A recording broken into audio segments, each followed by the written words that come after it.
你有没有想过，看恐怖片是人类最奇怪的行为之一？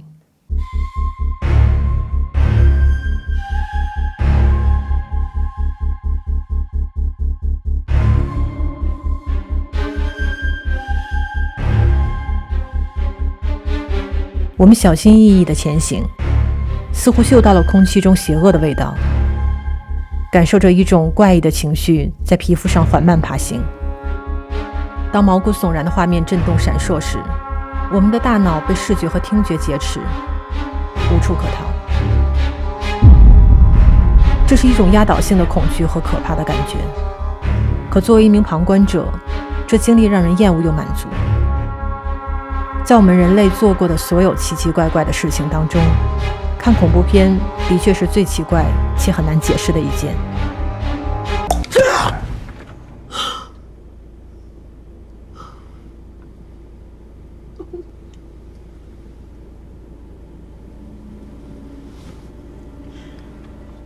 和其他所有电影类型相比，好像只有恐怖片是为了让人们感到不适。当你观看时，负面的情绪在刺激下无法控制地喷涌而出，诸如厌恶、恶心、恐惧、焦虑，而这些不幸的副产品是我们愿意为之付出的代价。我相信此时看视频的人至少有一半都曾经出于好奇或兴趣搜索过与恐怖相关的东西，可能是电影、小说、游戏，或是现实中发生的事。恐怖的悖论是让人害怕却又沉迷，我们像飞蛾扑火一样，自愿将自己暴露于这些明显不太愉快的氛围中。这符合人类根深蒂固的本能，一种被称之为病态好奇心的东西。如果说哪个电影类型拥有最重视的受众，恐怖片这个答案最为贴近。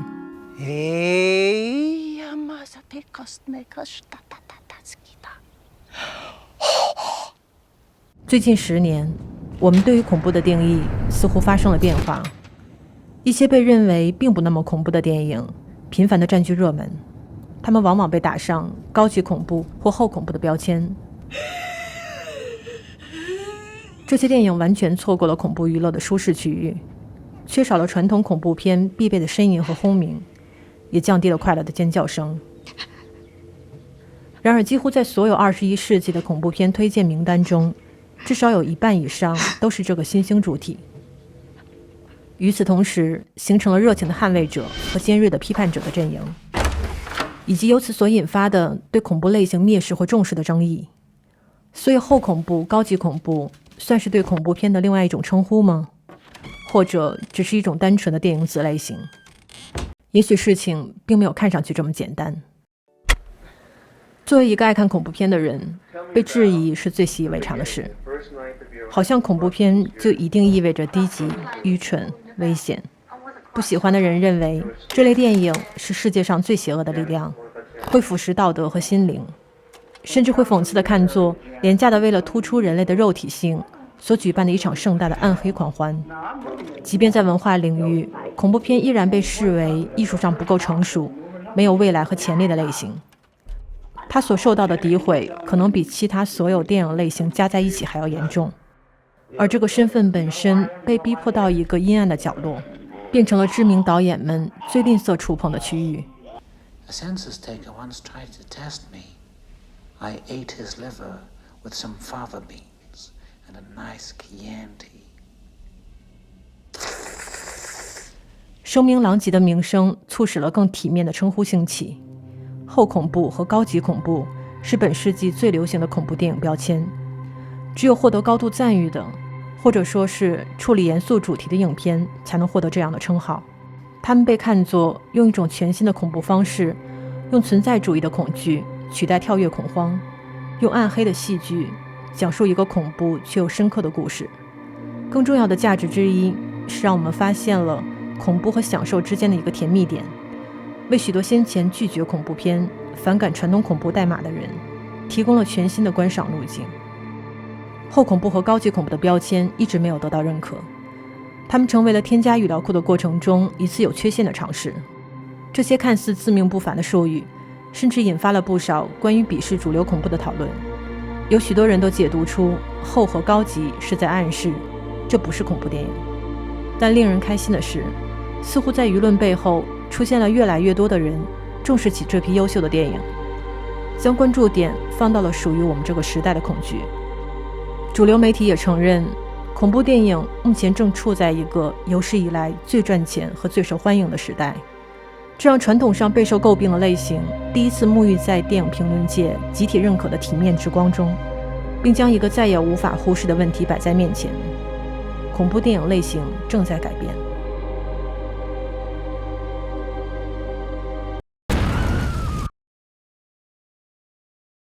人们对类型片的偏见由来已久，类型被认为是利用了以一种熟悉的腔调去讲述陌生故事所带给观众的安慰感，这是避免不了的类型缺陷。于是在归属为后恐怖电影的评论区，我们总能看到类似这样的评价：铺垫又闷又长，节奏处理太慢，情节完全不恐怖，惊吓桥段太少，剧情莫名其妙，表演歇斯底里，结尾没有说清楚，看不懂，根本就不是恐怖片。当一种新电影挑战已知的惯例时，事情就会这样分崩离析。这让我好像明白了一件事：总的来说，人们似乎不太确定是什么造就了一部恐怖电影。恐怖往往被看成一个只能装入某种具体物品的小盒子，它等同于跳跃恐慌加上平庸的怪物。而对于观众来说，符合期待意味着产生满足感，并能轻易沉浸其中。一旦将模式打破，则是一种令人不悦的冲击。似乎一切的根源又回到了类型上，类型的确是基于重复和希望而形成的，这些期望变成了人们熟悉的惯例，惯例也最终伤害了期望。然而类型并非完全静止，任何一种艺术门类，类型都有流动的一面。我更愿意认为，类型的惯例是为艺术家们提供了一个工作框架，无论是后恐怖还是高级恐怖，都是类型流动的产物。它们最重要的价值远不是一种评价修饰，而是一种手段，一种形式上独特的电影模式与恐怖类型的结合，用一套新鲜的讲述故事的逻辑和影像，去鼓励电影从不同的维度去拓展恐怖的意义。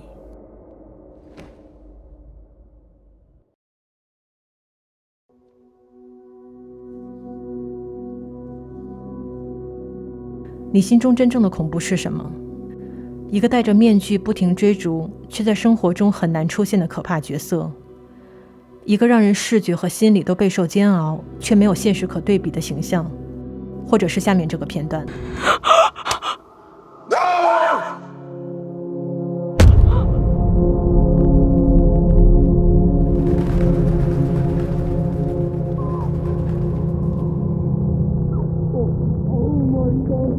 又或是这样一个场景。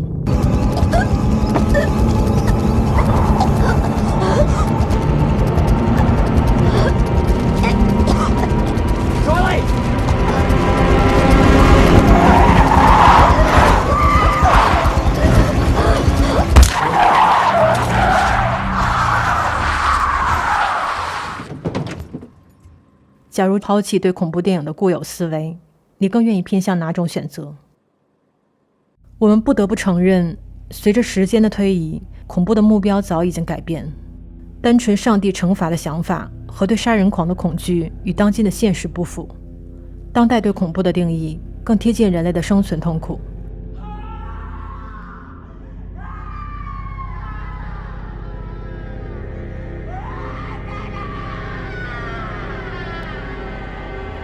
这种痛苦已经从一个哲学问题变成一个不容置疑的现实。当你用心思考时，可能会感到可怕不仅仅意味着恐怖，还有一种折磨人的令人不快的情绪体验。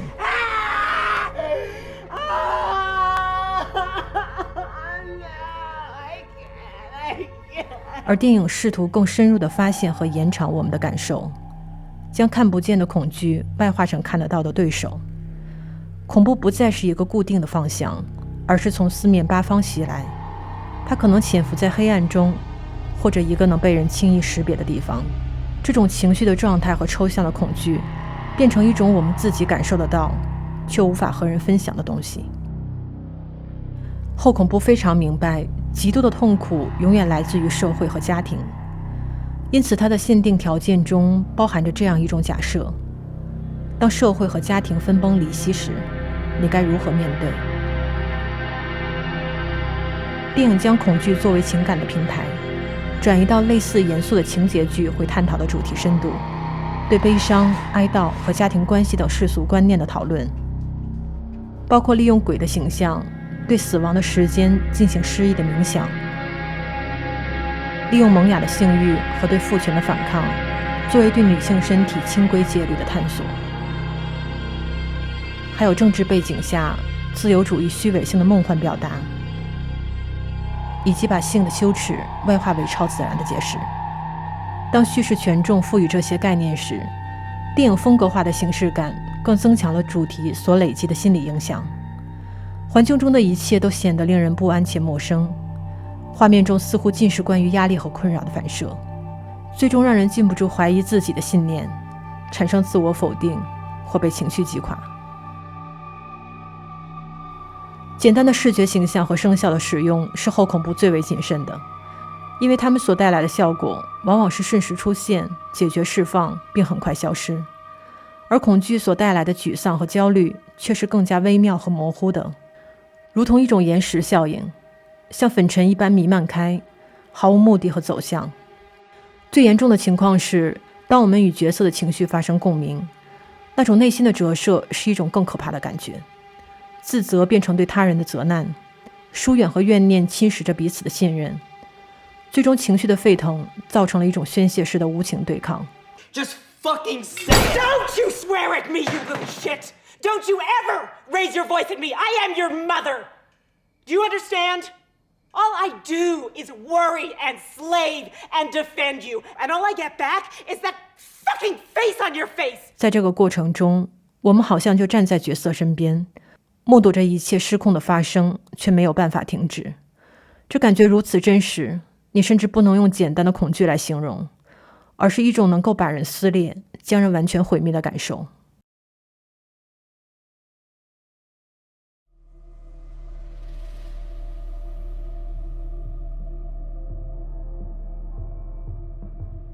恐怖的根源很深，后恐怖将它扭曲成非常现代的形式，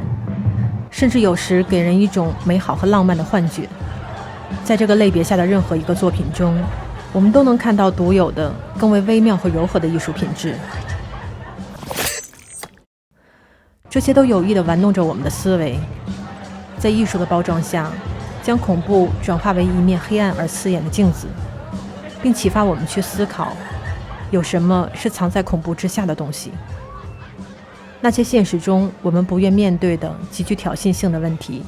在电影中完成了某种置换，如同一个噩梦，它会在你的脑海中萦绕数周之久，即便你闭上眼睛，一部好的恐怖电影也依然会继续。 Don't worry. I'll talk to him. He listens to me. 所以恐怖电影类型改变了吗？我认为也许变了，但也可以说没有。因为在高级恐怖和后恐怖出现之前，恐怖的标签就绝不仅仅代表刺激、惊吓和血腥混乱，它还允许智慧的、越界的和无法归类的东西。一个聪明的说法是，就像一个手工制作的芝士汉堡，重要的是如何做好它。如果它是好吃的，没有人会在意它的名字面前加了什么形容词。我喜欢这种古老的艺术，在我看来，恐怖电影是最凶猛和倔强的类型，是最有个性的存在。它拒绝道德的桎梏，接受一切野蛮的行为。恐怖电影可以痴迷于病态的面孔和疾病，对身体的割裂和羞辱，和对黑暗的迷恋和执着。同样也能营造出一片荒芜的景观，在荧幕上灌输死亡、禁忌和恐惧，最终让我们感受到被地狱吞噬的煎熬和痛苦，并召唤出不顾一切勇往直前的勇气。